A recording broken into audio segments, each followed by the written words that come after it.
Good afternoon and welcome to this week's Lunch and Learn on the US.tv, and in particular, Yom HaAtzmaut Sameach. Today we are marking Yom HaAtzmaut, Israel's Independence Day, a topic which we will come back to later on, and I hope that everybody watching can celebrate it as joyously as possible. Now, this week we have a double Parasha, Tazria-Metzora, and there is, I think, a fascinating part of that double Parasha, which really links us into Yom HaAtzmaut. And I'll try and explain it to you now as best as I can. And I also like to say welcome to those who haven't watched before from Finchley Synagogue. We're here in London's Finchley Synagogue, better known as Kinloss, and it's always a pleasure to be able to teach here in Kinloss. So, in Vayikra, chapter 14, Perek Yud Dalet, the Torah teaches us a curious law. What's the context? We have to look at this in two ways. Number one, the general context, where something is and why it is, but also then number two, what particularly is the text of the Torah teaching us? And these parashiot of Tazria and Metzora teach us many laws which relate to the malady called sarat. Sarat can be some kind of skin malady or something else, as we will see. And what the person should do if they get sarat and how sarat might come about. So often sarat is associated with people. That's the major focus. The Torah describes it and gives it, and how it can be considered a punishment of sorts for speaking in the wrong way about another person, slandering them, or saying something else which should not be said. But the Torah in chapter 14, verse 30, starting at verse 33, teaches us something very different. Let me read to you the text. If you have a chumash, please do feel free to follow along. So the Torah says as follows: Vaydaber Adonai el Moshe v'el Aharon. On the face of it, a straightforward verse. Let me translate it though. And God spoke to Moses and Aaron, saying. Now, whenever we study the Torah, we always have to be very mindful of the words that are used.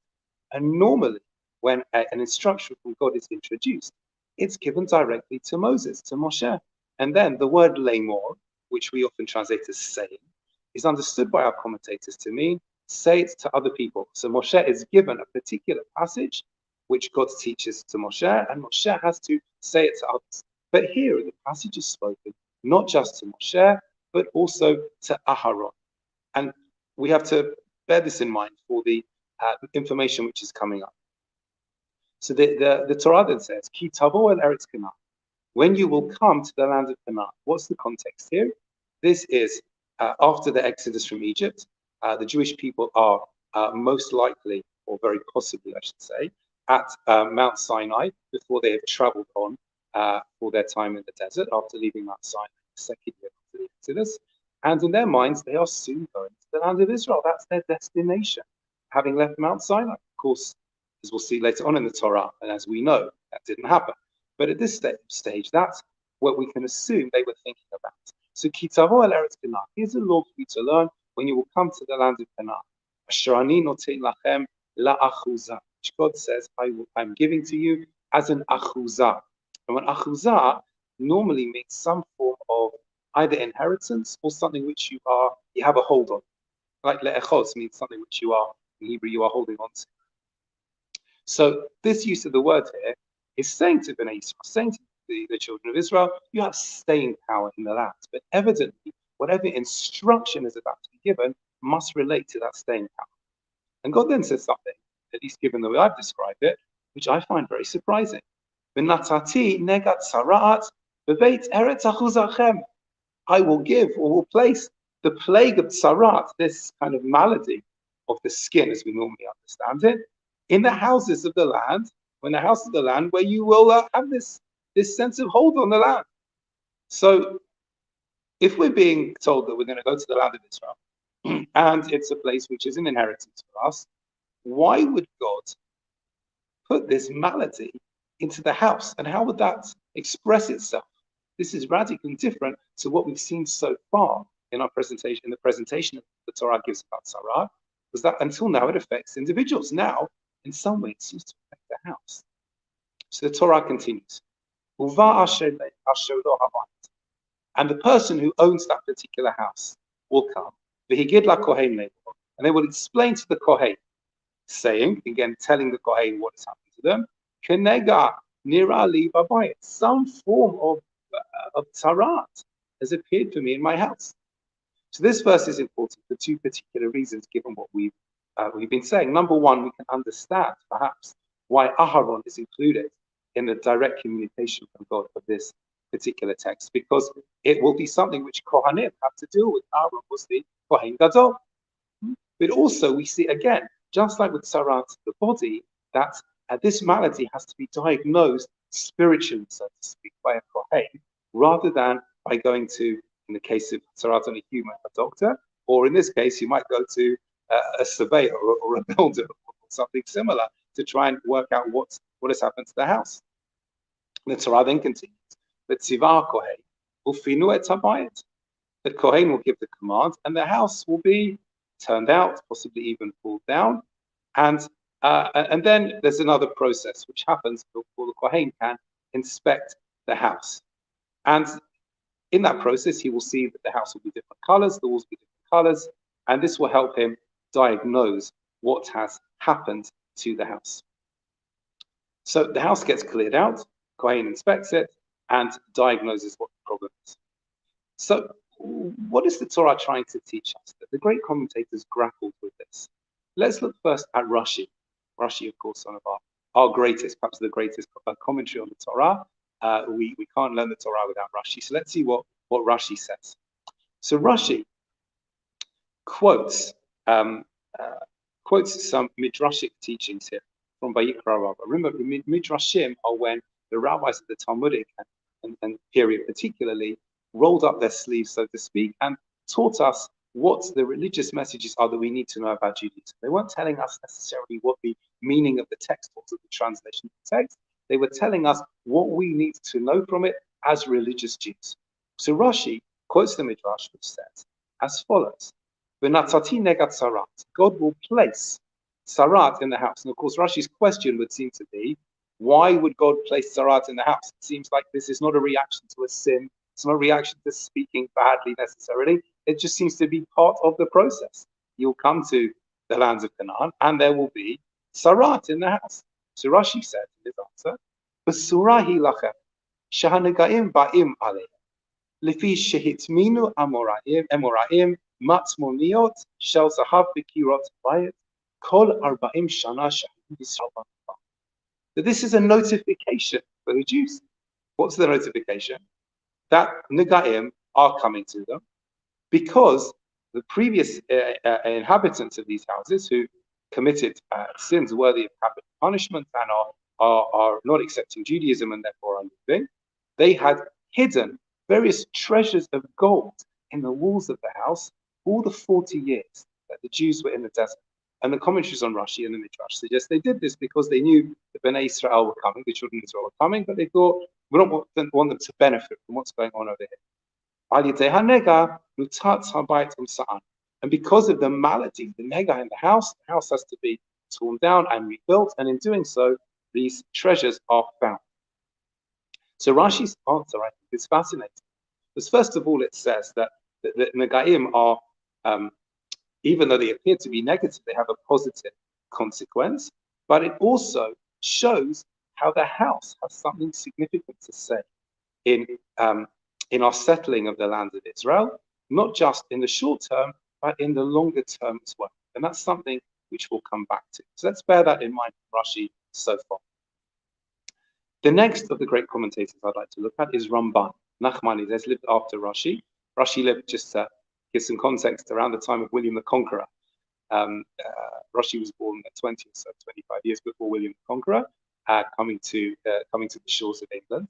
Ramban, on the other hand, was born in 1194, so a substantial time afterwards, but often quotes Rashi in his commentary of the Torah. And the Ramban, in his commentary, says that this is a message to all of the Jewish people, not just a particular householder, but everybody, because everybody has a place to live in the land of Israel.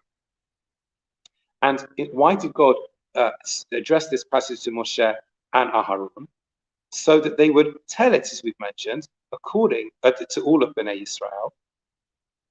Or, says the Ramban, they were representing all of Bnei Israel, and they were both needed because Bnei Israel were not just represented as a nation, but as different parts of the nation. There was Bnei Israel and the Kohanim. And of course, remember, the Kohanim did not have their own ancestral plots in the land of Israel like everybody else, but they lived in various parts of the cities, in the specific Kohanic cities in the land of Israel, and they would travel around, providing religious support for the people, as well, of course, as working in the Mishkan, in the tabernacle, and then later on in the Beit HaMikdash, in the temple. So the Ramban notes this, and he says that the Torah is not teaching all of the laws of Tzarat at this particular point.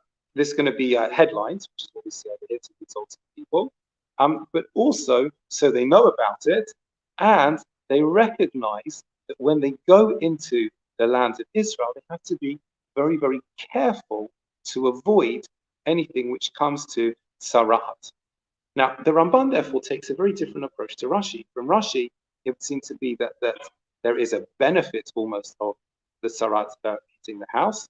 For the Ramban, it seems that there is a warning here that the people should avoid Tzarat, because Tzarat, and this might be perhaps the instinctive way we understand this, is negative and would affect their house, and one shouldn't behave in the land of Israel in a way that involves doing things or saying things that would occasion Tzarat to come. So we have Rashi in the red corner, so to speak, and Ramban in the blue corner, if you'll permit me those metaphors. And we have to see what to do and how to understand how these explanations will go together. Supporting the Ramban is the Chizkuni, Rabbi Hizkiah ben Manoach, who was one of the other great commentators of a French Jewry, along with Rashi. But here he supports the Ramban, a great medieval scholar, and says that we've got to look after Eretz Yisrael, and our behavior in Eretz Yisrael is absolutely critical. And if we don't behave in the right way, there are consequences. So this is how the Chizkuni understands things as well. And if people do not treat their homes as a conduit of holiness in the land of Israel, the right way to behave when it's mitzvot, both positive and negative, make them places of hospitality and happiness as much as possible, as well as places where we don't do things which are negative, then we will avoid getting any tzarat, and avoid acting in a way which the Canaanite tribes did, which was so destructive during their tenure in the land of Israel. I just parenthetically, once actually in a dinner in this hall, the Deal Halls here in Synagogue, I remember a number of years ago, the then Israeli ambassador Daniel Tao was speaking at a dinner in this hall. Friday night, it was a Shabbat dinner organized by University Jewish Chaplaincy. And somebody asked Ambassador Tao how, when he was at the United Nations, as he had been prior to his appointment in London, he'd been working with Israeli teams in the United Nations and presenting Israel's case in a number of different fora at the United Nations. Somebody asked him how he responded to attacks on Israel's legitimacy to exist as a state. And he gave what I think is a really fascinating answer, which relates to what we are seeing here. Ambassador Taub said that he kept two pieces of paper metaphorically in his pocket. The first was that of Rashi, Rashi's first comment on the entire Torah, where Rashi says, on the beginning of the Torah, Bereshit bara Elohim et hashamayim ve'et haaretz. In the beginning, it's translated for simplicity that way, God created the heavens and the earth. And Rashi's question there, we always have to think, what is Rashi's question? Rashi's question appears to be, why does the Torah need to start with this information? It's a book of laws, it's a book of the history of the Jewish people, it's a book of the geography of the lands of Israel and other places. Well, why do we need to have information about the creation of the world? What religious message is there to us in that? And Rashi quotes a fascinating midrash that says that it was there to show that when people turn around and say, as happened, sadly still happens in various international fora, for example, that the Jews have no legitimacy in the land of Israel. Rashi says, it starts the Torah by saying he created the heavens and the earth, and therefore he can give whichever parts of the world to whoever he wishes, and the land of Israel is given to the Jewish people. In other words, that Eretz Yisrael, the land of Israel, is a place where Jews can live and build a state, and that's not a negotiable. Certainly not in the international arena, but not anywhere else either. And this is a lesson derived from Rashi's comment, that no one should ever say that we cannot go to the land of Israel, to Eretz Israel. In the other pocket, metaphorically, the piece of paper described the Ramban's, Nachmanides' interpretations at the beginning of Bereshit and other places in the Torah, where the Ramban, as he does over here, notes that our behavior is critical in the land of Israel. We have to behave in the right and just way, following the Torah. But that discussion, said Bassett, wasn't to have in the United Nations. That was a discussion to have in Israel. That's an internal discussion, how we can and must do better. How we have to set up a society, even when it can be very challenging at times, which is a model of what a Jewish society should be. And so he kept these two ideas in his pocket, one for the United Nations and one for discussion more in Israel. So how do we align Rashi and Ramban? What do we do with these, Ramban and Chizkuni, with these different explanations? I heard a very beautiful idea, which I think helps us to do this, from one of my teachers, Rabbi Shlomo Riskin, who's the rabbi of Efrat in Israel. And Rabbi Riskin said that particularly let's focus on what the walls mean, or what the walls signify in this particular teaching. Because of course walls, in a sense, are, in inverted commas, witness to everything that goes on in them. You know, we know, familiar with phrases in English, walls have ears. You may have thought when you visited somewhere particularly old and significant, you may have thought, what if the walls could testify here? What would they say? They could be witness to what they had, so to speak, heard and seen. What would they be able to tell us? The walls are important. And therefore, said Rabbi Risk, what we're learning from Rashi is that even if there is hatred expressed that people think, or negativity thinks will never get outside the walls of the house, God is always listening. God knows what is going on. And if our homes are not places of where we try and engender hope and happiness and positivity, don't think that it's just going to be hidden there and will have no effect. At some stage, there will be an effect. And that's perhaps what Rashi is teaching us by saying that there can be, there will be this sarat in a house if that's what it needs. And if that's what the house has, and that's what has to be dealt with, that's what will be dealt with. But of course, our opportunity is to make sure that what the walls witness, so to speak, is always positive, is always good, and would have an enduring effect on the people who are in that particular building. And that's it, Rabbi Riskin, is what the Ramban is also teaching us. Saying, guys, this is the other side of it. Make sure that your walls have positive experiences to report, so to speak. Whereas Rashi is saying there were negative experiences, and they will need to be undone.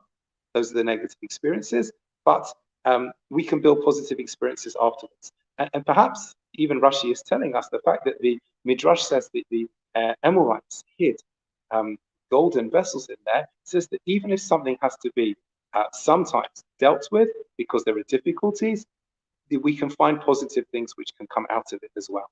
And I think this is a very beautiful way of trying to align these two particular teachings of Rashi and Ramban. Now, I think it's also very significant for Yom HaAtzmaut, because the challenge that Ambassador Tao described to us, Rabbi Riskin's explanation, I think, sum up a very important religious approach to the state of Israel. It is a place where we have the opportunity to be able to put the Torah into practice in perhaps the ideal setting, or definitely the ideal setting, and in perhaps the ideal way. But it's one we can't take for granted, and it's one that we must seize in the very best way. And in our prayers for Israel and our thoughts about Israel, this positivity and this sense of mission is critically important. I'd say especially now, given that Israel is trying once again to form a government. This needs to be done in a way which brings people together and helps the nation as a whole and everyone in it to flourish. In another of our broadcasts, the Torah, Rabbi Sachs series, which is also on US TV, Rabbi Sachs, Zichrono Livracha, in the Yom HaAtzmaut edition, is quoted as explaining that if he had been given the chance to write Hatikvah, Israel's national anthem, a number of other scholars have pointed out similarly, he would have replaced the final verse, or at least the beginning of the final verse, instead of saying Liot Am Chov Shiva, saying the people without responsibilities in our lands, to say Liot Am Kadosh Ba'atzei. Let's be a sacred, a holy people in the land, bringing the finest values of Judaism to the fore. And that, I think, is one of the most important challenges and mission statements of religious Zionism, and why that is so important for the state of Israel today. And if you haven't seen Torah by Sachs series, and you're interested in some diving into his thoughts on Yom HaAtzmaut and religious Zionism, I hope you'll enjoy that program as well. Now, Rabbi Riskin amplified this particular teaching in an incredible story, which I was privileged to hear from him, and has also been published. It's been published in two places. The first is in a book of stories which he published called Listening to God. And of course, that title even is very resonant to the Ramban, the approach of the Ramban, that we have to, so to speak, listen to God and see the hands of God wherever we are, especially in the land of Israel, and understand its implications. Rabbi Riskin also very kindly let us reproduce it in this book over here, the From Exile Towards Redemption Machzor, published by the United Synagogue and Korean Publishers for the 4 modern days of the Jewish calendar: Yom HaShoah, Yom HaZikaron, Yom HaAtzmaut, today, of course, and Yom Yerushalayim. And in this Machzor, we have explanations of the prayers through stories and teachings. We have essays on the themes of the day, such as over here, with photos and illustrations. And a number of these essays not only relate to the themes of these days, but also were written by people who lived through the original iterations of these days as well. So there are some incredible recollections and lessons which are taught in this. And we are grateful to all who helped us to get the contributions which we have to make this edition, the Weinstein Family Edition, come to fruition. If you'd like to purchase a copy, you can do so on the United Synagogue Publications website via our main website as well. Now, Rabbi Riskin writes of the time of his Aliyah to Israel in 1983. He'd been a very successful rabbi in the Lincoln Square Synagogue, founding rabbi of that synagogue in Manhattan, in New York, where today the rabbi is another of the students, a friend of mine, Rabbi Shaul Robinson, also originally from the UK, Glasgow, and then served as a chaplain in Cambridge and the rabbi in Barnet here in London. But Rabbi Riskin moved from Manhattan to Efrat in 1983. And Efrat today is a very large place. But in those days, there was barely a street there, and it was not an easy place to live. Not all the houses had telephones even. There was one public telephone, which too often was out of order. And it was not an easy place to live. And Rabbi Riskin very candidly and honestly admits that he wondered whether, despite having led a group of many people to come on Aliyah from Israel, South Africa, and other places, whether he'd made a mistake. Try and imagine that feeling. You put your heart and soul into something.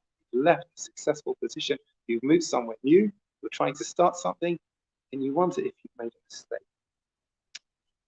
So, in the midst of this, he had to do guard duty one evening in Efrat, as in those days all the residents did. I was a resident in Efrat. This was one of my responsibilities as well.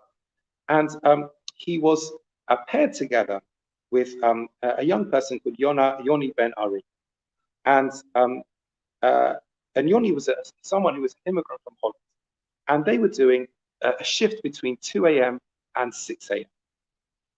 Now, while walking around, as they had to do on guard duty, they spoke to each other just to keep each other awake and alert as well. And Yoni Ben Ari asked Rabbi Riskin about his life before he came to Israel. Rabbi Riskin said, I spoke about it somewhat nostalgically, perhaps. I was even wondering if I'd made a mistake. He was very honest. Even like the Rav of the town, and people wouldn't expect the Rav to say that. I wanted to be honest with people. This is how I was feeling, and had to work out how to improve things. So Rabbi Riskin, having told his story, said to Yoni, well, what's yours? So Yoni said, well, believe it or not, before I came on Aliyah, I was a Christian. I went to church in Holland every Sunday. But when I was in school in June 1967, of course, the time of the Six-Day War, I was just finishing school. I was 19 years old. I read something which changed my life, which was the story in the Dutch newspapers about Israel's victory in the Six-Day War. Israel survived, thank God, in the Six-Day War as well as victory. And from that moment, I became really interested in the state of Israel. I responded viscerally almost to this victory. And I wrote a paper on it when I was leaving school. And I During my army service in Holland, I learned Hebrew as well, and I spoke to the Jewish chaplain, and I felt like I needed to spend some time in Israel. And one time at home, I was learning some more Hebrew, and from the rabbi in the army, the chaplain in the army, and my mother saw me mouthing these particular words. And she looked familiar with it, and I was somewhat shocked. And I said, "Mommy, how do you know these words?" So she said that before the war, she worked as an au pair for a Jewish family, and that's how she had learned those particular words. So I thought this is an interesting coincidence, but thought nothing. Now, he was in Israel for the Yom Kippur War, where he volunteered to help on kibbutzim and with other things. He fell in love with Israel, his Hebrew improved, and he decided he wanted to become Jewish. And he went to study in a conversion program in Kfar Etzion, a kibbutz near Efrat, to learn about Judaism and go through a process to become Jewish. Now, after his substantial period of study and learning and familiarization with Judaism, a date was assigned to him to come to the Bet Din, the rabbinic court for conversion. But he decided he needed to go home first and tell his parents. This was a big decision to make.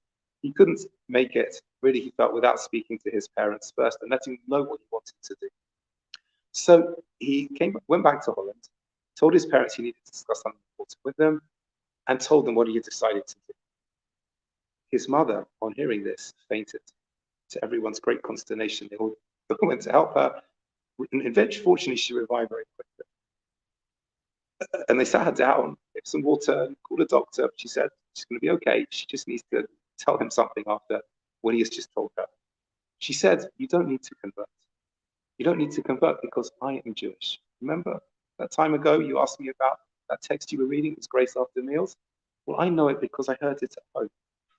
I'm the daughter of a chazan, who was the chazan of the main synagogue in our town. But when I saw what happened in the war, when I heard the Jews shouting Shema Yisrael before the wicked Nazis in killed them, I didn't know what to do. And I thought if this could ever happen again, we'd be killed as well. I didn't want my children to go through this. So I decided never to let any children I would have know that they were Jewish. I had no one really to answer to about this because no one knew about it, and I had moved to Holland. Until now, the only person who knew my background were those who had been family relatives at that time. But now, if you wish to rejoin the religion, the religion of our ancestors, I have to tell you this as well. May God bless you and keep you. Gosh, what a story. What a moment. And Rabbi Riskin, on hearing this, said to Yoni, first of all, thank you for telling me this, for sharing such a personal story. You've really given me a lot of chizuk, because God, who's in the Torah, that we will be scattered to the end of the earth but will come home, seems to be doing this for us now, fulfilling this promise in our generation. Despite the difficulties I'm feeling, how can I not be part of it? And even though it's difficult in Efrat and we've got to build, this is what we're going to do. And with God's help, we shall succeed. And Rabbi Riskin had the privilege sometime later on of performing the wedding of this young man, Yoni, with his bride. And in doing so, he thought, this is something which I hope that the boy's grandfather, looking down from heaven, will get some nachas, will get some pleasure from, because of what we've been able to see here. So I think that story really relates to Yom HaAtzmaut, to the themes of what we can do in the land of Israel and what we can achieve, what our responsibilities can be, and how people like Yoni and the incredible accomplishments which they have are really significant in helping us understand the wonderful privilege it is of being part of the Jewish people and of having the state of Israel. So to summarize, I hope that we've understood Rashi, who has helped us work out what the meaning of Negat Sarat is and how we have to think what the walls of the house mean. We've seen how Ramban teaches us about our responsibilities. We've seen what we can achieve, please God, in the state of Israel. And I hope that these lessons will inspire you on Yom HaAtzmaut and bring blessing from God for us, for all of Am Yisrael, and for the state of Israel, and indeed the whole world as well. All the best, and thank you for watching.